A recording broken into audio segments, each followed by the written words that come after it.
Unraveling English. Homophone Pairs Unveiled. Hello and welcome to another lesson in our Advanced English Vocabulary series. Today, we're going to explore a fascinating aspect of English: homophones. Homophones are words that sound the same but have different meanings and may have different spellings. This video will focus on common homophone pairs, and we'll dive into understanding them in context by using them in sentences. Homophones can be tricky, but they are also fun. They bring an interesting twist to the English language, and being aware of them can really improve your listening and writing skills. Now, let's take a look at some common homophone pairs and how they are used in sentences. One common pair is bear and bear. Though they sound exactly the same, their meanings couldn't be more different. Bear can refer to the large mammal, or it can mean to tolerate something. On the other hand, bare means uncovered or reveal. For example, 1. The grizzly bear is found in North America. 2. I can't bear to see you upset. 3. She walked barefoot on the beach. 4. The walls were bare, with no pictures or posters.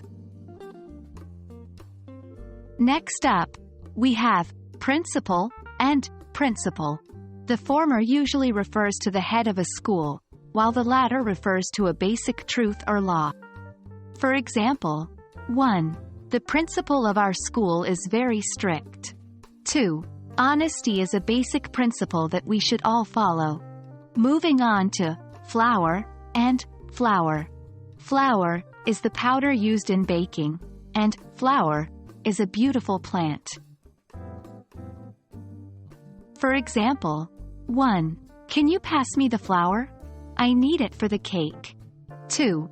She loves the smell of fresh flowers in the morning.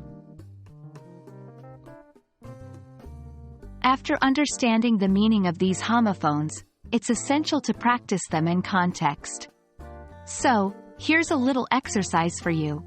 Try to make sentences with these homophone pairs.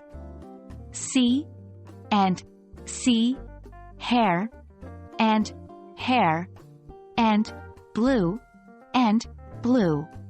Remember, practice makes perfect.